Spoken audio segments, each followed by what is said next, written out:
Durante la Primera Guerra Mundial, la ciudad de Hannover, en Alemania, se vio acechada por la oscura presencia del infame hombre lobo de Hannover.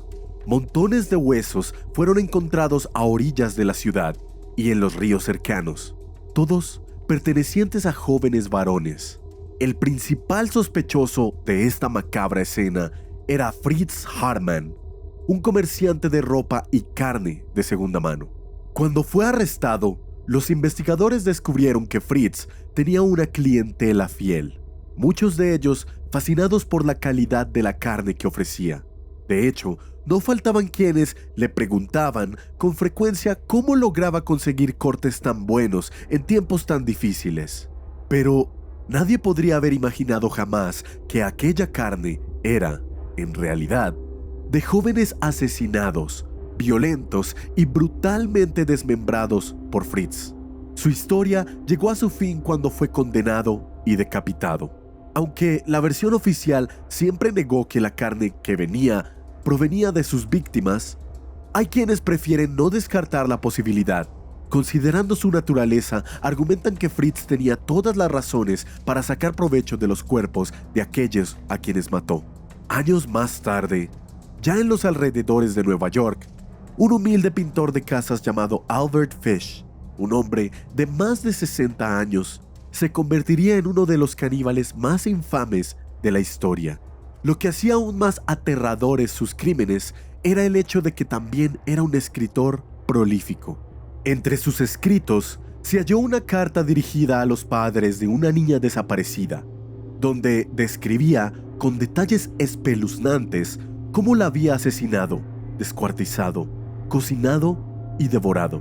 Esta carta fue rastreada hasta Albert Fish, y cuando fue interrogado, dejó a los policías en estado de shock con sus confesiones. No solo admitió aquel crimen, sino que reveló que había hecho lo mismo con muchas otras víctimas. Al final, Albert recibió con entusiasmo su condena a muerte en la silla eléctrica, describiéndola como la experiencia definitiva que le faltaba por vivir. Algunas décadas después, nuevamente en Alemania, Joachim Kroll sembraría el terror en el país al asesinar y mutilar a más de una decena de mujeres jóvenes cuyos cuerpos cocinaba y comía. Cuando fue capturado, Kroll afirmó sin titubear que la carne de sus víctimas era mucho mejor que la que se conseguía en las carnicerías de Alemania. Avanzando hacia tiempos más recientes, el primer nombre que nos viene a la mente cuando pensamos en monstruos inimaginables es Jeffrey Dahmer. Entre 1988 y 1991, Jeffrey, un joven aparentemente común que trabajaba en una fábrica de chocolates, cometió una serie de atrocidades. Asesinó a 17 hombres jóvenes, los violentó, mutiló sus cuerpos, los cortó en pedazos y los cocinó para comérselos. Condenado a más de 1000 años en prisión, Jeffrey encontró su propio final en manos de otro recluso, un hombre cuya locura terminó dirigiéndose contra el propio caníbal. Hasta ahora hemos hablado de caníbales alemanes y estadounidenses, pero es importante destacar que Australia también tiene en su historia casos perturbadores de canibalismo. En 1822, un prisionero llamado Alexander Pierce escapó del asentamiento penal conocido como Hell's Gate, en el sur de Tasmania, acompañado por otros 7 convictos. Después de varios días enfrentando el frío extremo de la región, 3 de los fugitivos decidieron reunirse y regresar a la prisión, dejando a los demás atrás. Los que permanecieron optar por un camino aún más siniestro comenzaron a asesinarse entre sí, alimentándose de los cuerpos de sus propios compañeros para sobrevivir. Con el tiempo, solo quedaron 2 hombres, Alexander Pierce y Robert Greenhill. Ambos se convirtieron en cazadores y presas al mismo tiempo, hasta que Alexander logró engañar a Robert, matándolo con un hacha y después devorando su carne. Finalmente, Alexander fue capturado y devuelto a prisión, pero curiosamente no fue condenado a muerte ni por su fuga ni por su canibalismo. Sin embargo, en un segundo intento de escape, consiguió un nuevo compañero, Thomas Cox. Después de alejarse lo suficiente de la prisión, Alexander volvió a repetir su crimen. Asesinó a Thomas y se alimentó con su cuerpo. Pero esta vez, su suerte se agotó. fue capturado nuevamente y sentenciado a la horca. Y después de tantas atrocidades cometidas por hombres, llegamos ahora a la protagonista de nuestro caso. Años más tarde, en tiempos más recientes, una mujer se aseguraría un lugar junto a estos monstruos. Permíteme presentarme. Soy Sebastián Napoli y bienvenidos a otro aterrador episodio de Huesos Perdidos. Hasta el 1 de marzo del año 2000, la tranquila ciudad de Aberdeen, situada a 266 kilómetros al noreste de Sydney, con apenas 1,750 habitantes, era conocida principalmente por ser la tierra de origen del perro pastor australiano Blue Heeler. Sin embargo, a partir de esa fecha, Aberdeen quedaría marcada en la memoria colectiva como el escenario de uno de los crímenes más horrendos de la historia de Australia. Y todo gracias a una mujer aparentemente común, de mediana edad, que bien podría haber sido la abuela de cualquiera. Pero detrás de esa imagen inofensiva se escondía una persona con graves problemas de ira y relaciones destructivas que culminaron en un acto de brutalidad inimaginable contra el único hombre que aún permanecía a su lado.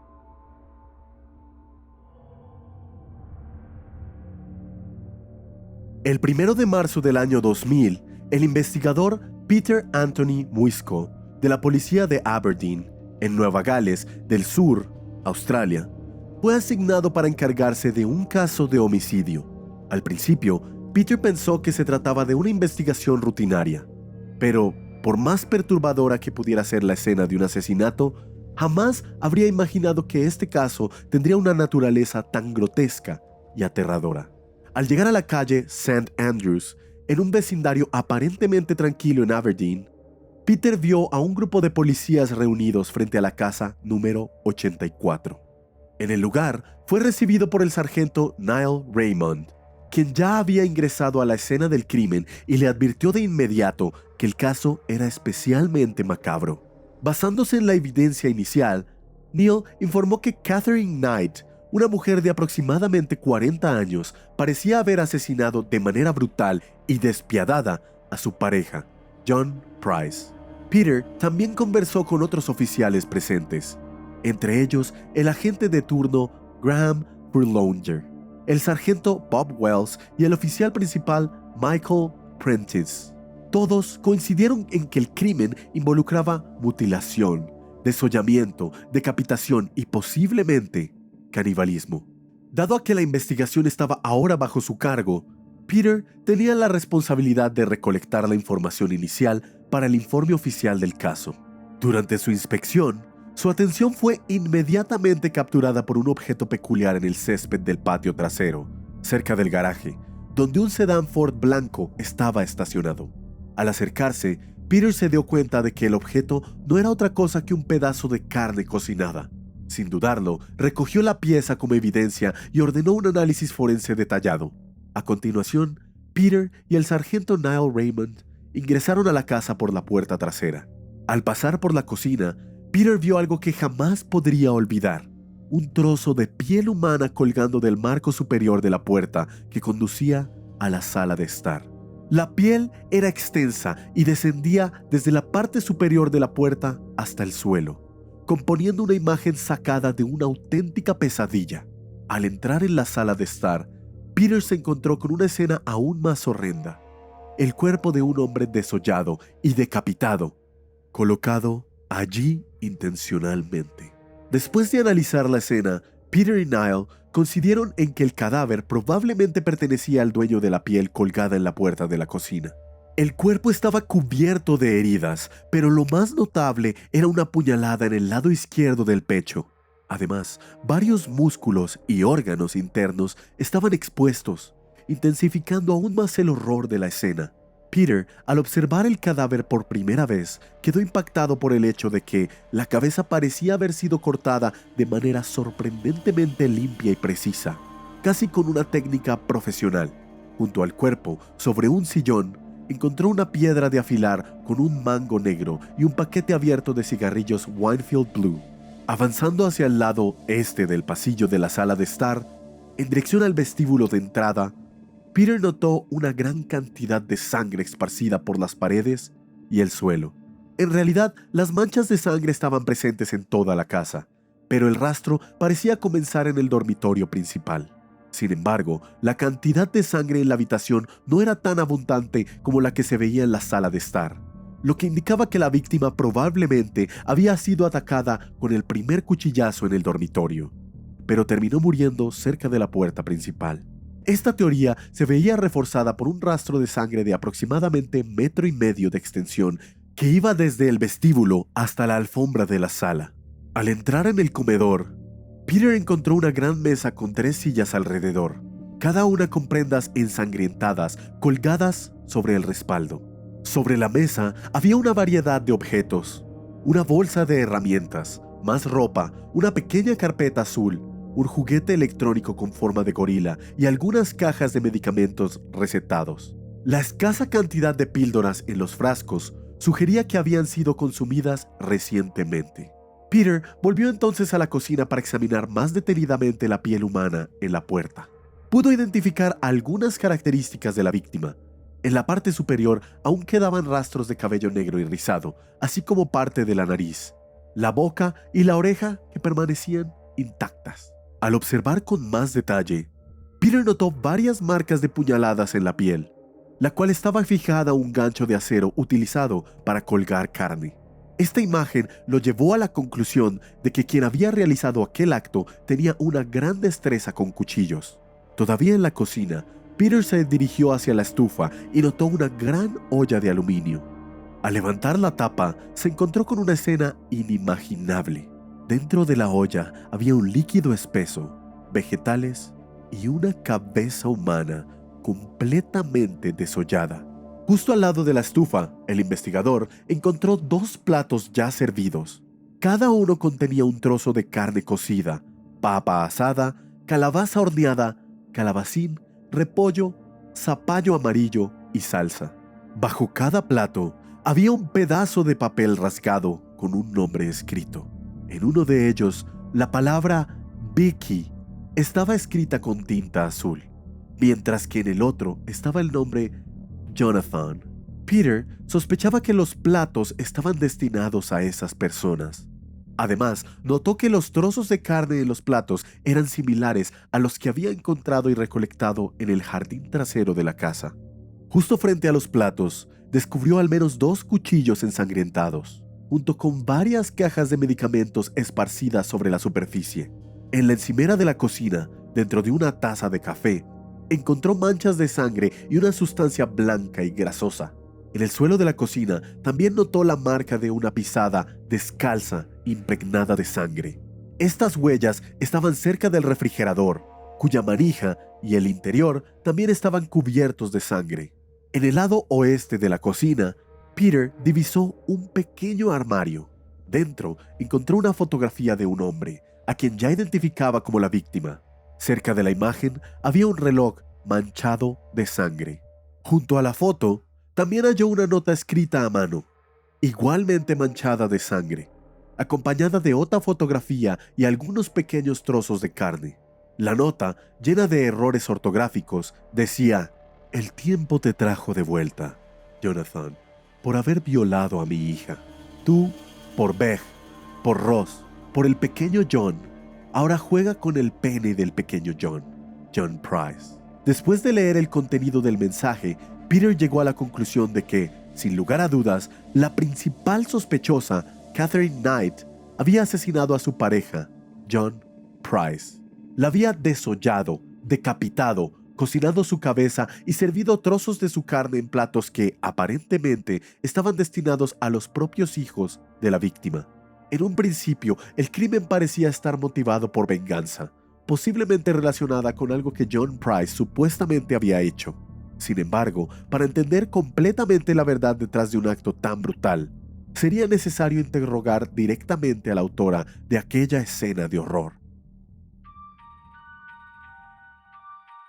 Justo después de su detención, Catherine Knight afirmó ser inocente y se negó a hablar con los investigadores, diciendo que no recordaba nada. Solo después de extensas investigaciones y entrevistas con psiquiatras designados por el tribunal, las autoridades lograron obtener más detalles sobre la vida de la sospechosa. Aparentemente, Catherine creció en un hogar totalmente disfuncional. Su madre, Barbara Rogan, convivía con el escocés John Rogan, con quien tuvo 4 hijos. En cierto momento, Barbara inició una relación extramatrimonial con Ken Charles Knight, compañero de trabajo de John. La aventura llevó al fin del primer matrimonio y los amantes se mudaron juntos a otra ciudad. En los años siguientes, Barbara y Ken tuvieron 4 hijos más, 2 varones y 2 niñas gemelas. Catherine era una de esas gemelas. Alrededor de 1959, 2 de los hijos mayores de Barbara, provenientes de su matrimonio anterior, fueron a vivir con ella tras el fallecimiento de John Rogan. Durante ese periodo, Catherine relató haber sufrido abusos sexuales tanto por parte de su padre como por otros familiares de él. Inicialmente, los investigadores se mostraron escépticos respecto a estas acusaciones. Sin embargo, los psiquiatras designados por el tribunal creyeron en los testimonios, especialmente porque, posteriormente, otros integrantes de la familia proporcionaron información que respaldaba las acusaciones de violencia sexual. Según Catherine, los abusos continuaron hasta que cumplió 11 años. Además, durante esta etapa traumática, tuvo que convivir con la actitud de su madre, quien constantemente expresaba su repulsión hacia el sexo y su desprecio por los hombres en general. Por otro lado, su mayor confidente y amigo más cercano era su tío Oscar Knight. Eran inseparables. Pero en 1969, Oscar decidió quitarse la vida. En ese momento, Catherine quedó completamente devastada. Tras esa tragedia, la familia volvió a mudarse, esta vez de regreso a la ciudad natal de Barbara, Aberdeen. Allí, Catherine ingresó a la escuela secundaria Marshall Brook. Sus antiguos compañeros la describían como una joven solitaria, aunque también era conocida por su comportamiento agresivo. Frecuentemente intimidaba a los niños más pequeños y, en al menos una ocasión, atacó a un profesor, quien tuvo que defenderse y terminó hiriéndola accidentalmente. A pesar de su temperamento inestable, Catherine era considerada una estudiante ejemplar durante sus momentos de calma, llegando a recibir premios y elogios por su dedicación académica. Algunos relatos también señalaban que tenía un cariño genuino por los animales, un rasgo que contrastaba drásticamente con su actitud violenta hacia las personas. Su único encuentro significativo con la justicia ocurrió cuando tenía 13 años, cuando fue llevada ante el tribunal de menores por un incidente menor. Sin embargo, fue liberada rápidamente sin enfrentar mayores consecuencias. Con el tiempo, la imagen de Catherine como una buena niña se fue desvaneciendo hasta que, a los 15 años, abandonó la escuela sin haber aprendido a leer o escribir de manera adecuada. Después de dejar los estudios, consiguió un empleo en una fábrica de ropa, donde trabajó durante un año. Durante este periodo, su padre, Ken Knight, se desempeñaba como un hábil carnicero, profesión que había ejercido en distintos estados a lo largo de su vida. Ken era un experto en carne y pasaba hasta 12 horas diarias en el matadero local. Por ello, no fue una sorpresa para la familia cuando Catherine, acostumbrada al fuerte olor impregnado en la ropa de su padre, comenzó a manifestar el interés en seguir sus pasos. Así, su segundo empleo fue uno en un matadero, donde trabajó junto a su padre, su hermana gemela y su hermano Charlie. Todos pasaban largas horas desollando carcasas en un entorno predominantemente masculino. Mientras que su hermana parecía sentirse incómoda con el trabajo, Catherine se adaptó con facilidad y rápidamente adoptó una actitud dura, ganándose el respeto de sus compañeros. Según personas cercanas, siempre había soñado con trabajar en un matadero, y ese deseo se reflejaba en su dedicación al oficio. De hecho, no tardó mucho en llamar la atención por su destreza con los cuchillos y ser promovida. Como parte del reconocimiento, recibió un juego de cuchillos de carnicero que colocó con orgullo en la pared junto a su cama. Catherine creía que, si algún día llegaba a necesitarlos, siempre estarían al alcance de su mano. Curiosamente, este hábito de mantener cuchillos cerca de su cama la acompañaría en todas las casas donde vivió a lo largo de su vida. En el matadero, Catherine también infundía temor en sus compañeros, ya que nunca dudaba en enfrentarse a quien la desafiara. No retrocedía ante nadie y desafiaba abiertamente a los hombres, consolidando una reputación de fuerza y determinación. Más tarde, los investigadores entrevistaron a algunos antiguos vecinos de Catherine, quienes afirmaron que solía amenazarlos con frecuencia, mostrando una personalidad intimidante, incluso fuera del trabajo. Durante esa época, en 1973, Catherine comenzó una relación con un compañero del matadero, David Kellett. Por aquel entonces, David era un hombre emocionalmente inestable, con serios problemas de alcoholismo. Según fuentes cercanas, estos problemas estaban relacionados con dos eventos traumáticos que ocurrieron antes de su relación con Catherine. El primero fue cuando presenció la muerte de su mejor amigo en un accidente ferroviario mientras trabajaban juntos. Más tarde, David participó en el rescate de un grupo de 2 pasajeros después de un accidente de autobús que fue arrollado por un tren. El desastre cobró la vida de 6 niños, dejando a David profundamente afectado por lo que había presenciado en la escena. Para sobrellevar el dolor, David comenzó a beber en exceso, lo que eventualmente le costó su empleo. Tiempo después, consiguió un nuevo puesto en el matadero de Aberdeen, donde terminó haciéndose amigo de uno de los hermanos de Catherine. En 1974, fue David quien tomó la iniciativa y le pidió matrimonio a Catherine. Cuando Bárbara, la madre de Catherine, se enteró del compromiso, advirtió a David que tuviera mucho cuidado con su hija. Bárbara le aconsejó que controlara su alcoholismo, asegurándole que si alguna vez cometía un error, Catherine podría matarlo.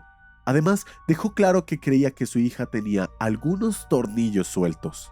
Aquel aviso parecía anticipar los acontecimientos que estaban por venir. En la noche de bodas, David fue sorprendido cuando Catherine intentó estrangularlo. La justificación que ella dio por su intento de asesinato fue que él solo había logrado tener relaciones sexuales con ella 3 veces esa noche, mientras que ella esperaba más. Ese episodio fue solo el comienzo de un matrimonio plagado de conflictos y violencia. En una ocasión, David llegó tarde a casa después de participar en un torneo de dardos, en el cual había llegado al final. Catherine, quien estaba embarazada y emocionalmente inestable, reaccionó con furia. Primero, quemó la ropa y los zapatos de su esposo. Luego, mientras David estaba distraído, Catherine lo atacó con un sartén, golpeándolo con fuerza en la nuca. El impacto fue tan severo que le provocó una fractura de cráneo, obligándolo a huir de casa. David logró llegar a la casa de un vecino antes de desmayarse debido a la gravedad de sus heridas. En el hospital, acusó a Catherine de la agresión. La policía intentó arrestarla, pero tras recibir presión de diversas partes, David fue convencido de retirar la denuncia y el caso no tuvo continuidad. En mayo de 1976, nació la hija de la pareja, Melissa Ann. Sin embargo, el matrimonio siguió deteriorándose hasta que tiempo después, David decidió huir con otra mujer y se mudó a Queensland, abandonando a Catherine y a su hija. Al día siguiente de su abandono, Catherine fue vista empujando el cochecito de Melissa Ann por la calle principal del pueblo, en un estado claramente alterado. Balanceaba el cochecito de un lado a otro de manera violenta. Varias personas presentaron denuncias y Catherine fue arrestada y posteriormente internada en el hospital St. Elmo, en Tamworth. Allí fue diagnosticada con depresión posparto y permaneció bajo la supervisión médica durante varias semanas hasta que recibió el alta. Sin embargo, poco después de salir del hospital, protagonizó un acto aún más alarmante. Colocó a su hija recién nacida sobre las vías del tren y acto seguido robó un hacha y comenzó a recorrer la ciudad, amenazando con matar a cualquiera que se le cruzara en su camino. Mientras tanto, un vagabundo conocido como Old Ted pasaba por las vías y heroicamente logró salvar a la bebé antes de que ocurriera una tragedia. Catherine fue arrestada nuevamente y enviada de regreso al hospital St. Elmo. Sin embargo, al mostrar una apariencia mejorada, fue dada de alta en menos de un día, pero su comportamiento inestable no tardó en manifestarse otra vez, y pronto volvió a llamar la atención de las autoridades cuando secuestró a una mujer amenazándola con un cuchillo. Durante el secuestro, Catherine obligó a la mujer a conducir hasta Queensland, donde tenía la intención de encontrar a David Kellett. Sin embargo, cuando se detuvieron en una estación de servicio, la mujer logró escapar y pedir ayuda. Catherine, en realidad, planeaba asesinar al mecánico que había reparado el vehículo que David usó para huir. Cuando la policía llegó al lugar, Catherine había tomado a un niño como rehén con el mismo cuchillo. Las autoridades consiguieron acercarse y desarmarla utilizando escobas. Tras ser contenida, fue internada nuevamente, esta vez en el hospital psiquiátrico Morisset. Al enterarse de lo sucedido, David decidió dejar a su amante y regresar a Aberdeen. Llevó consigo a su madre con la esperanza de encontrar una manera de manejar la situación con Catherine. En ese momento, David ya trabajaba como conductor de camión en Queensland, pero recorrió cientos de kilómetros con el objetivo de ayudarla. Catherine, por su parte, se mostró eufórica al verlo nuevamente. Así fue como, en agosto de 1976, los tres, Catherine, David y la madre de él, se mudaron a Aldwych, al oeste de Brisbane. Allí, Catherine consiguió empleo en una carnicería local. En los años siguientes, la pareja permaneció junta, pero su relación estuvo marcada por constantes discusiones, muchas de ellas provocadas por los violentos ataques de ira de Catherine.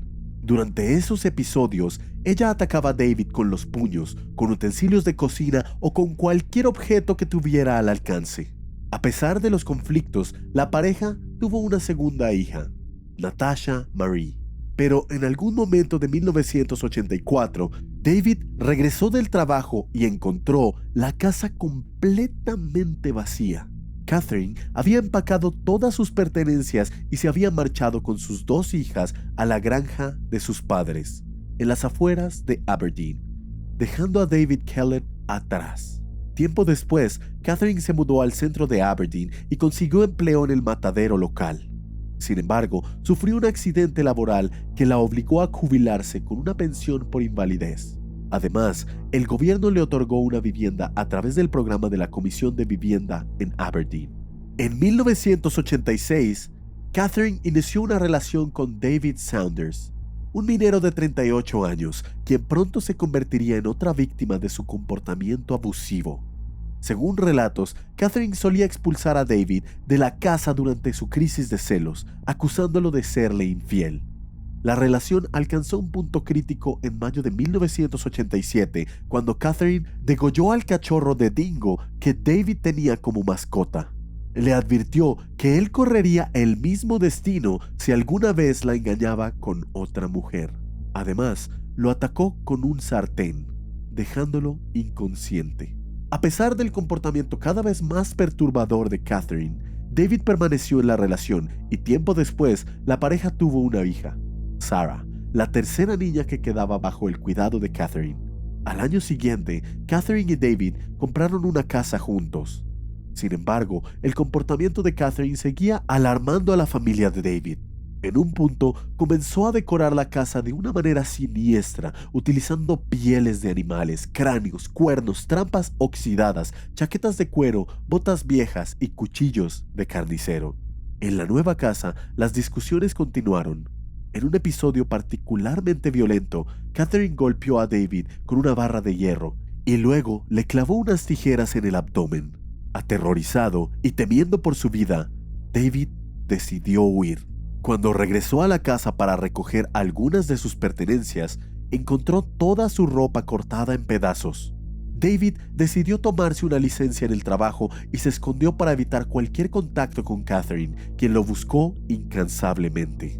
Amigos y familiares de David estaban al tanto de la situación y se negaron a ayudar a Catherine a encontrarlo.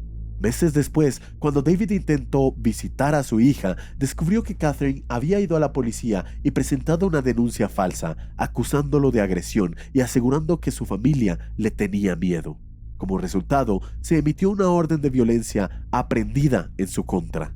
Completamente desamparado, David tomó la difícil decisión de abandonar a Catherine y a su hija para siempre. Mientras tanto, Catherine comenzó una nueva relación con John Chillingworth, un ex compañero del matadero de 43 años. De esa unión nació otro hijo, aunque la relación solo duró 3 años. La ruptura ocurrió sin grandes conflictos, pero con el tiempo, John consideraría que haber terminado con Catherine fue su mayor golpe de suerte. Tras la separación, logró superar el duelo, dejó el alcoholismo y encontró un nuevo propósito en su vida.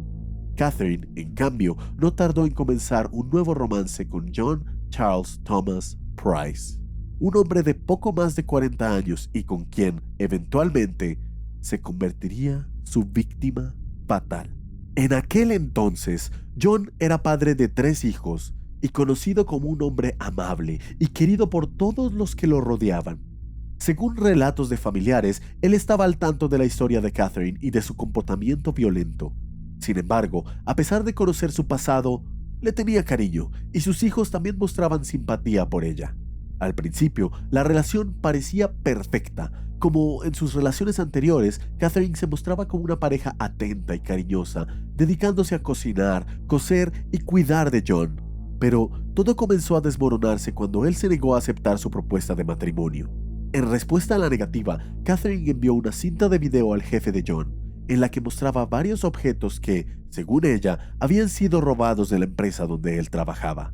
En ese momento, John tenía un empleo bien remunerado en una compañía minera. No obstante, tenía la costumbre de recoger kits médicos desechados del basurero de la empresa, y Catherine usó esto en su contra, lo que lo llevó a su despido. Tras el incidente, John le echó de su casa y su vida pareció volver a la normalidad. Sin embargo, meses después, todos quedaron sorprendidos al ver que la pareja había retomado la relación. Los amigos de John expresaron su descontento y le advirtieron que no querían seguir tratando con él si continuaba con Catherine. Aún así, John decidió no permitir que ella volviera a vivir con él, lo que intensificó las discusiones entre ambos.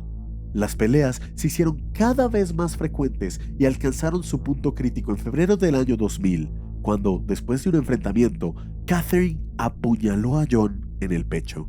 Él la expulsó nuevamente de su casa y esta vez decidió tomar medidas legales. Como resultado, obtuvo una orden de restricción para protegerse a sí mismo y a sus hijos de Catherine, pero esta decisión desató su furia. Según relatos de amigos cercanos, John confesó que temía por su vida. El día en que recibió la orden de restricción, comentó que, si no se presentaba a trabajar el día siguiente, probablemente habría sido asesinado por Catherine. A pesar de las advertencias de sus amigos de que no volviera a casa, John decidió regresar, preocupado por la posibilidad de que Catherine apareciera allí y se quedara sola con sus hijos. Cuando llegó, no encontró rastro de Catherine, pero descubrió que ella había enviado a sus hijos a una fiesta de pijamas en la casa del vecino. Después de asegurarse de que la casa estaba vacía, salió y pasó la tarde con algunos amigos. Al regresar, se quedó un rato viendo televisión en la sala antes de irse a dormir alrededor de las 11 de la noche. Lo que John no sabía era que más temprano ese mismo día, Catherine había salido a comprar lencería nueva. Más tarde, esa noche, apareció en la casa de John. Vio televisión por unos minutos y luego tomó un baño. Después, lo despertó y tuvieron relaciones sexuales antes de que él volviera a quedarse dormido. Alrededor de las 6 de la mañana, un vecino notó que el vehículo de John seguía estacionado en la cochera, lo que indicaba que no había ido a trabajar. Sus compañeros de trabajo y su jefe también advirtieron su ausencia y, preocupados, decidieron enviar a uno de sus colegas a su casa para verificar qué había sucedido. Al llegar, el compañero se encontró con el vecino preocupado y juntos decidieron asomarse por la ventana del dormitorio con la esperanza de despertarlo si aún estaba dormido. Al no obtener respuesta, fueron hasta la puerta principal, donde notaron manchas de sangre en el vestíbulo de la entrada. Aterrados por lo que habían visto, llamaron de inmediato a la policía. El primer oficial que llegó al lugar forzó la puerta de entrada y se encontró con una escena macabra. El cadáver de John, completamente desollado, estaba en la sala de estar. Catherine fue encontrada en la cama, roncando, aparentemente inconsciente tras haber ingerido una gran cantidad de píldoras en lo que parecía un intento de suicidio. De acuerdo con la reconstrucción del crimen, John fue apuñalado mientras dormía, con múltiples heridas que perforaron sus órganos vitales. A pesar de ello, logró levantarse de la cama y encender las luces, momento en que vio a Catherine sujetando un cuchillo de carnicero. Intentó escapar, pero Catherine lo persiguió hasta la puerta principal, donde finalmente lo alcanzó y terminó con su vida. La autopsia reveló que John había recibido un total de 37 puñaladas repartidas entre la parte frontal y posterior de su cuerpo. Tras asesinarlo, Catherine se dirigió a un cajero automático y retiró $1,000 según la investigación. Horas más tarde, desolló el cadáver de John y colgó su piel en un gancho en la puerta de la sala de estar. Después lo decapitó y cocinó algunas partes de su cuerpo, preparando una comida con papas asadas, zanahorias, calabazas, remolachas, calabacines, repollo, zapallo amarillo y salsa. Catherine luego preparó 2 lugares en la mesa del comedor, colocando notas junto a cada plato con los nombres de los hijos de John.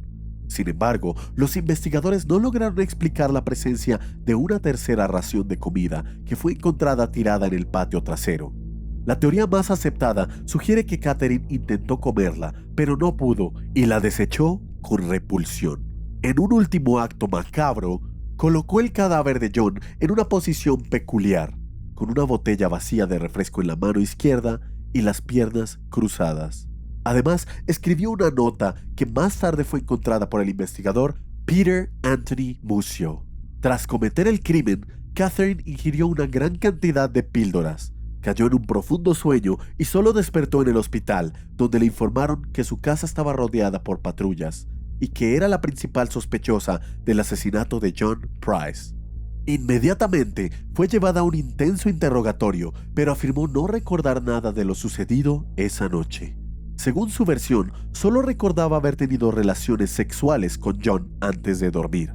Después de recuperarse completamente, la fiscalía, en conjunto con los investigadores, la trasladó a una unidad psiquiátrica especial del hospital y la acusó formalmente del brutal asesinato de John Price. Catherine, por su parte, proclamó su inocencia entre las acusaciones, dando inicio a los preparativos para el juicio. Poco antes del juicio, la fiscalía le ofreció a Catherine la posibilidad de declararse culpable por el homicidio de John Price, lo que podría haber resultado en una sentencia más leve. Sin embargo, Catherine se mantuvo firme a su declaración de inocencia y rechazó la oferta. Sus abogados, por otro lado, basaron su defensa en una estrategia que alegaba amnesia y disociación, aunque esta teoría resultaba difícil de sostener. El juicio de Catherine fue programado inicialmente para julio de 2001, pero posteriormente se pospuso hasta octubre del mismo año, en la Corte Suprema de Newcastle. Ante el tribunal quedó claro para todos que Catherine no era una mujer a la que un hombre pudiera contradecir sin consecuencias. Para reforzar este punto, la fiscalía llamó a declarar a exparejas y familiares quienes testificaron sobre la violencia habitual de Catherine. Uno de sus excompañeros recordó el día en que ella degolló a su cachorro como amenaza. Otras personas relataron cómo envió deliberadamente una grabación con pruebas falsas para lograr que John Price fuera despedido de su trabajo. Desde el inicio, la acusación se centró en demostrar lo cruel y vengativa que Catherine podría llegar a ser. Sin embargo, incluso ante todos estos testimonios, el jurado y las personas presentes en la sala del tribunal no podían evitar notar la apariencia aparentemente inofensiva de la acusada en el banquillo.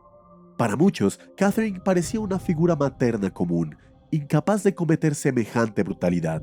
Su aspecto dulce ocultaba por completo la oscuridad y monstruosidad de su alma. Uno de los momentos más impactantes del juicio ocurrió cuando el juez Barry O'Caffey informó al jurado que podían retirarse si no deseaban ver las fotografías de la escena del crimen.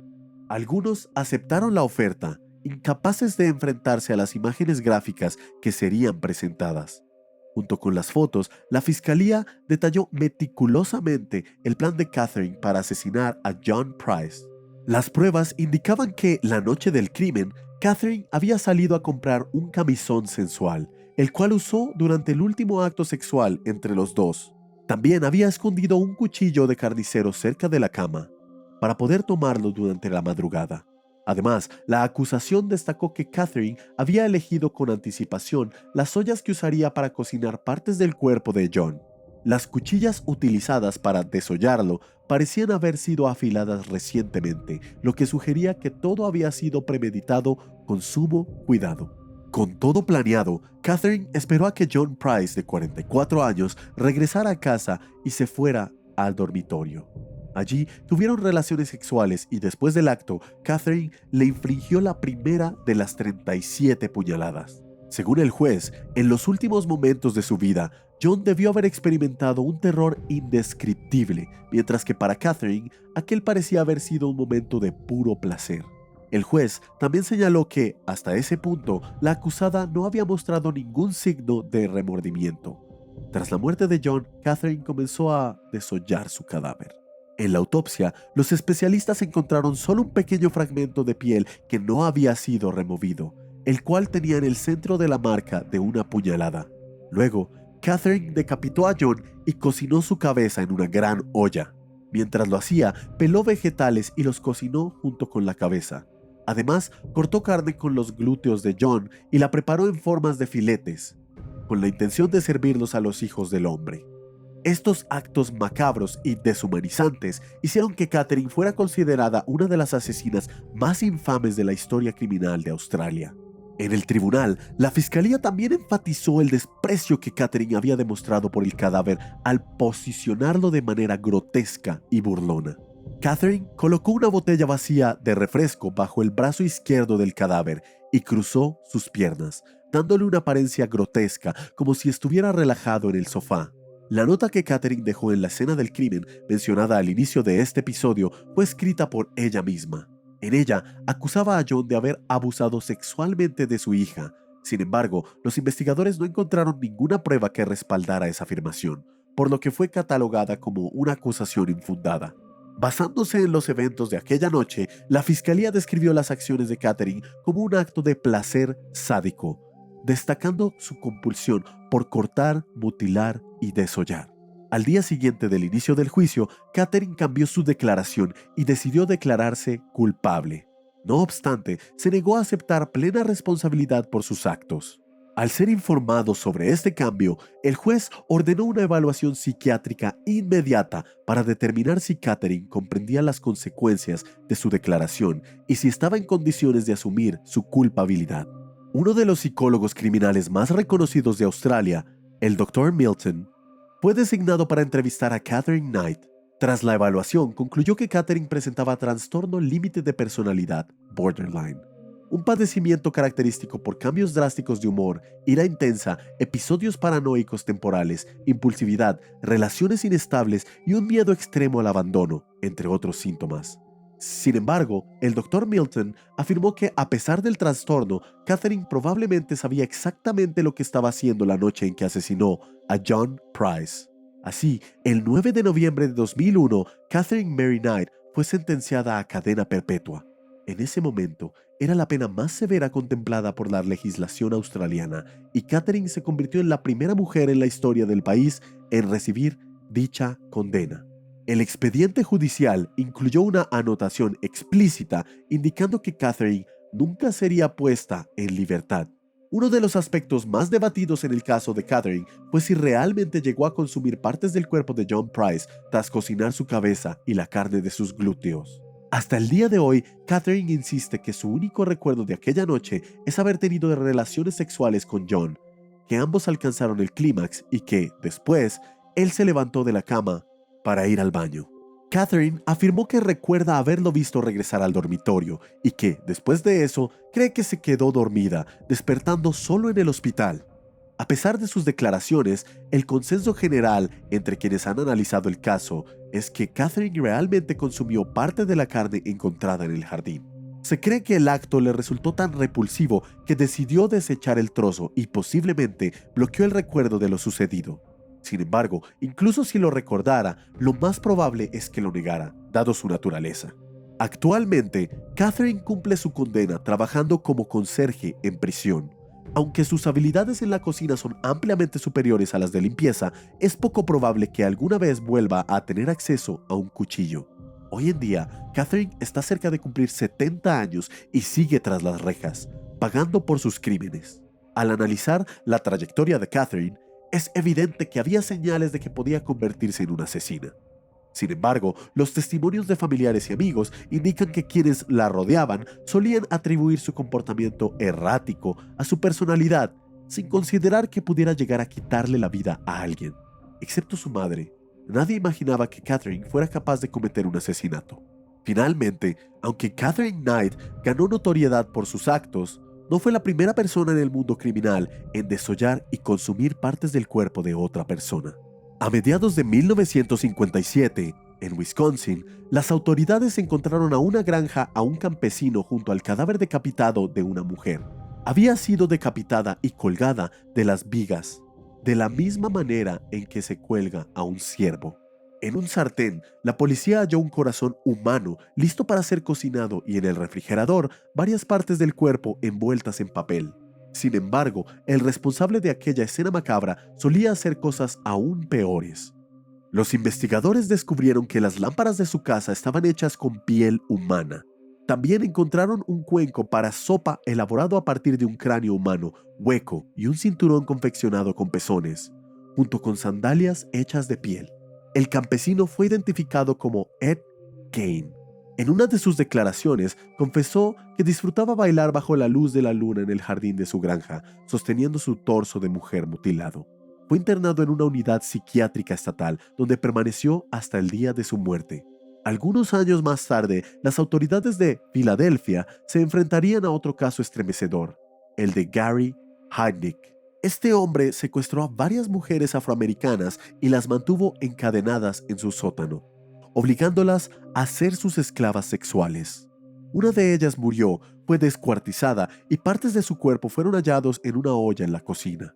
Sus costillas estaban colocadas en una bandeja para asar, lo que sugiere que probablemente serían la cena de las prisioneras o del propio Gary. La realidad es que, mucho antes de Ed Gein, Gary Heidnik y Catherine Knight, los seres humanos ya se estaban matando y devorando entre sí. Hacia 1570, en el interior de Alemania, surgió la aterradora figura de Peter Stump.